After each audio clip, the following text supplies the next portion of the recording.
नमस्कार दोस्तों, आज मैं सुनाने जा रही हूँ आपको एक नई कहानी, चालबाजी। कितने पैसे हुए? मैंने पाँव से चप्पल निकालते हुए पॉलिश किए हुए चमकदार जूतों में पैर डालते हुए पूछा। 10 रुपये दे दीजिए सर।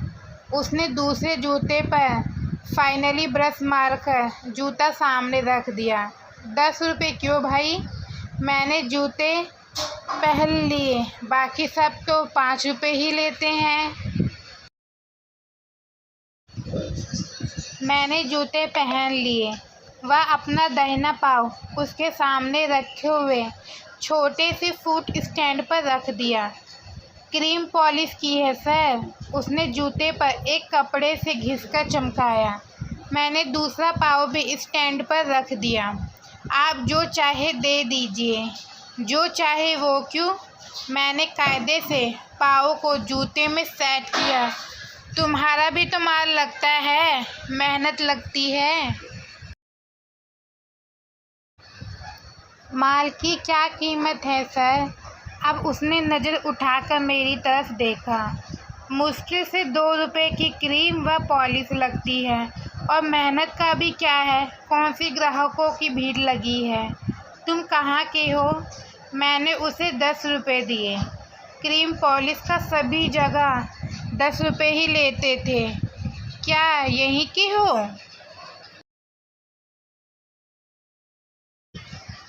नहीं सर, मैं यहाँ का नहीं हूँ।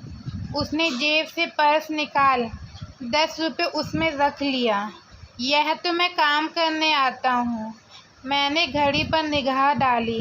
9:30 बज रहे थे। दफ्तर का टाइम हो रहा था। मैं बस स्टैंड की तरफ चल दिया। यह जूता पॉलिश करने वाला सामान्य जूता पॉलिश वालों से ज़रा अलग लगता था। उसका रंग साफ था। उसके बाल कायदे से संवरे रहते थे, जो कि वह पुरानी सी जीन्स व टी-शर्ट ही पहने रहता था, पर कपड़े साफ रहते थे। वह बस स्टैंड से थोड़ा पहले, सड़क से थोड़ा पीछे, एक मध्यम आकार के नीम के पेड़ के नीचे बैठता था। उसके सामने कोई बोरा नहीं बिछा होता था, वरना मेज पर बिछाई जाने वाली प्लास्टिक की सीट को दोहराकर बैठाया होता था। इसकी प्लास्टिक की सीट पर भूरी काली पॉलिश की तमाम डिब्बियाँ व क्रीम की कई शीशियाँ रखी होती थी। वह ज़मीन पर नहीं बैठता था, बल्कि बैठने के लिए एक प्लास्टिक का नीचा स्टूल रहता था। वह सिर्फ जूता पॉलिश ही करता था, मरम्मत का काम नहीं करता था। मैं करीब 1 महीने से उसे वहाँ बैठते देख रहा था। वैसे तो मैं जूतों पर पॉलिश घर पर ही खुद कर लिया करता था, पर 2-3 बार के बाद जूतों की चमक कम हो जाती थी। तब एक आध बार बाहर से पॉलिश करा लिया करता था। इधर 3 बार से हर दूसरे दिन उससे ही पॉलिश करा रहा था। उसने आज बताया था कि वह वहाँ का नहीं था। हो सकता है कहीं आसपास के गांव का हो। मैं भी तो यहाँ का नहीं था। मैं तो यहाँ से काफ़ी दूर के एक शहर का था। यहाँ तो नौकरी करने आया था। नौकरी कोई बड़ी बात नहीं थी। दूर के एक शहर में मेरे रिटायर्ड पिता, माँ, भाई व भाभी रहते थे। तुम्हारा नाम क्या है? अगली बार जब मैं पॉलिश कराने उसके पास गया तो जूते उतारते हुए पूछा। अनुपम। उसने रबड़ की 2 चप्पलें मेरे सामने रख दी। बड़ा अच्छा नाम है, मैंने प्रशंसा के स्वर में कहा। अनुपम के आगे क्या है? पूरा नाम बताओ। अनुपम बस। उसने नज़रें झुकाकर एक जूता उठा लिया। वह ब्रश से धूल झाड़ने लगा। अनुपम के आगे कुछ नहीं है। नहीं, यह बताना नहीं चाहते। मुझे लगा कि वह जानबूझकर अपनी वास्तविकता छुपा रहा है तो पर जाने दीजिए। बस अनुपम ही मेरा नाम है। तुम्हारा नाम भी अनुपम ही है। या अपना नाम भी सही नहीं बता रहे हो? नहीं सर, मेरा नाम अनुपम ही है। मेरी सूट सर्टिफिकेट पर भी यही नाम लिखा है। उसने एक जूते पर काली पॉलिश निकाल ली थी। वह अब शीशी से ढेर सारी क्रीम निकालकर दोनों को अपनी उंगलियों से अच्छी तरह से मिला रहा था। सर्टिफिकेट? मैं चौंका। कौन सा सर्टिफिकेट? क्या जाति प्रमाण पत्र? नहीं सर। वह नजरें झुकाए काम में लगा रहा।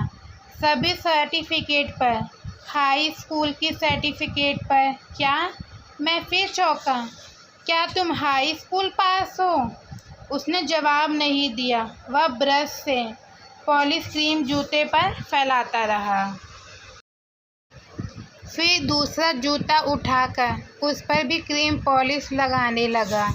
क्या तुम अंग्रेजी समझ सकते हो? Yes sir. उसके हाथ रुक गए। उसने निगाहें उठाकर मेरी तरफ देखा। क्या बोल भी सकते हो? No sir. अब वह जूते पर जोर जोर से ब्रश कर रहा था। मेरी अंग्रेजी कमज़ोर है। आज मुझे जल्दी नहीं थी। मेरा लैब इंचार्ज छुट्टी पर था। उसके पास भी कोई अन्य ग्राहक नहीं था। सामान्यतः जूता पॉलिश करने वाले लड़के हाई स्कूल पास नहीं होते। उसकी आंखें देखकर ही उसके अभी जाते का भास होता था। तो तुम ये काम क्यों करते हो? मेरे मुंह से निकला। उसने कुछ कहा नहीं, पर ब्रश चलाते हुए एक बार मुझे देखा। मेरा मतलब, कोई नौकरी क्यों नहीं करते? नौकरी? पहली बार अनुपम के चेहरे पर मुस्कुराहट आई। नौकरी कौन देगा सर? क्यों, इतनी वैकेंसी आती है, फिर तुम्हें तो आरक्षण भी मिलेगा। आरक्षण? उसका मुंह टेढ़ा हो गया। पॉलिश का काम समाप्त हो चुका था। अब वह ब्रश से हल्के हाथ से जूते चमका रहा था। और क्या, तुम्हें रिजर्वेशन मिलेगा। शायद तुम्हें मालूम नहीं है, सरकार ने सारी नौकरियों में आधी सीटें तुम्ही लोगों के लिए आरक्षित कर दी है। मालूम है तुम्हें? सब मालूम है सर। उसने एक जूता तैयार करके सामने रख दिया। कुछ नहीं होता है इस सब से, कुछ नहीं होता है, लाइए सर। उसने फुट स्टैंड मेरे सामने कर दिया। वो तो सामने वाले मकान में नीचे वाले कमरे में रहता हूँ।